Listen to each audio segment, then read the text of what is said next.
Her charm to children was great sweetness of manner. She seemed to love you, and you loved her naturally in return. This, as well as I can now recollect and analyze, was what I felt in my earliest days, before I was old enough to be amused by her cleverness. But soon came the delight of her playful talk. Everything she could make amusing to a child.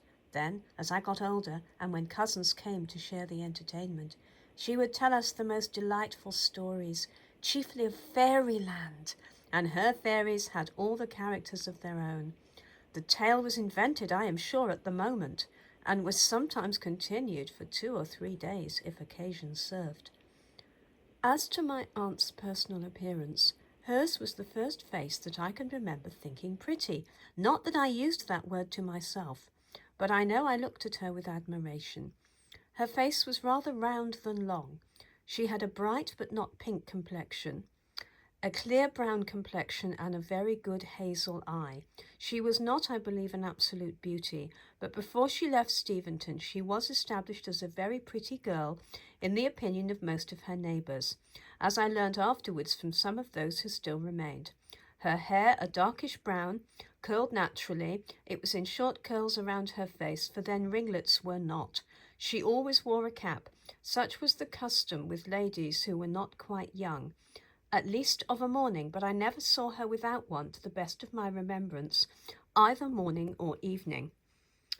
I believe my two aunts were not counted very good dressers, and were thought to have taken the garb of middle age unnecessarily soon, but they were particularly neat, and they held all untidy ways in great disesteem. Of the two, Aunt Jane was by far my favourite. I did not dislike Aunt Cassandra, but if my visits had at any time chanced to fall out during her absence, I don't think I should have missed her. Whereas not to have found Aunt Jane at Chawton would have been a blank indeed. As I grew older, I met with young companions at my grandmother's. Of Captain Charles Austen's motherless girls, one, the eldest, Cassie, lived there chiefly for a time under the especial tutorage of Aunt Cassandra, and then Chawton House was for a while inhabited by Captain Frank Austen, and he had many children. I believe we were all of us, according to our different ages and natures, very fond of our Aunt Jane, and that we ever retained a strong impression of the pleasantness of Chawton life. One of my cousins, now long since dead, after he was grown up, used occasionally to go and see Aunt Cass, then left sole inmate of the old house, and he told me once that his visits were always a disappointment to him, for that he could not help expecting to feel particularly happy at Chawton, and never till he got there could he realize to himself how all its peculiar pleasures were gone. In the time of my childhood, it was a cheerful house, my uncles one or another, frequently coming for a few days, and they were all pleasant in their own family. I have thought since, after having seen more of other households, wonderfully, as the family talk had much of spirit and vivacity, and it was never troubled by disagreements, as it was not their habit to argue with each other. There was always perfect harmony amongst the brothers and sisters, and over my grandmother's door might have been inscribed the text, "Behold how good and joyful a thing it is, brethren, to dwell together in unity." There was a firm family union, never broken but by death, though the time came when that union could not have been preserved if natural affection had not been by a spirit of forbearance and generosity.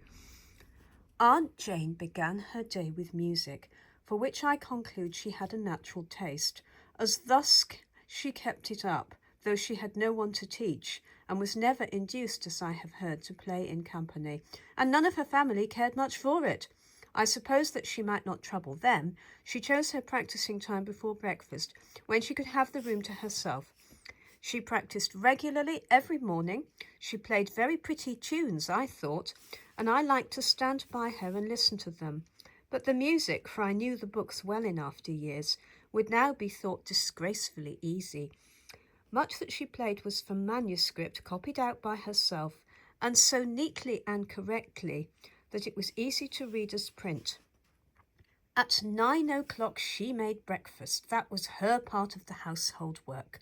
The tea and sugar stores were under her charge, and the wine. Aunt Cassandra did the rest. For my grandmother had suffered herself to be superseded by her daughters before I can remember, and soon after she ceased even to sit at the head of the table. I don't believe Aunt Jane observed any particular method in parcelling out her day, but I think she chiefly sat in the drawing-room till luncheon, when visitors were there chiefly at work. She was fond of work, and she was a great adept at overcast and satin stitch, the peculiar delight of that day. General handiness and neatness were among her characteristics. She could throw the spillikins for us better than anyone else, and she was wonderfully successful at cup and ball. She found a resource sometimes in that simple game when she suffered from weak eyes and could not work or read for long together. Her handwriting remains to bear testimony to its own excellence, and every note and letter of hers was finished off handsomely. There was, then, an art in folding and sealing. No adhesive envelopes made all easy. Some people's letters always looked loose and untidy, but her paper was sure to make the right folds, and her sealing wax to drop in the proper place. After luncheon, my aunts generally walked out.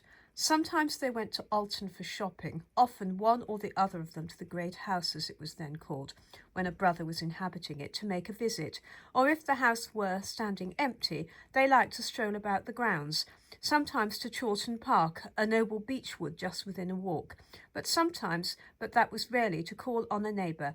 They had no carriage, and their visitings did not extend far. There were a few families living in the village, but no great intimacy was kept up with any of them. They were upon friendly but rather distant terms with all, yet I am sure my Aunt Jane had a regard for her neighbours and felt a kindly interest in their proceedings.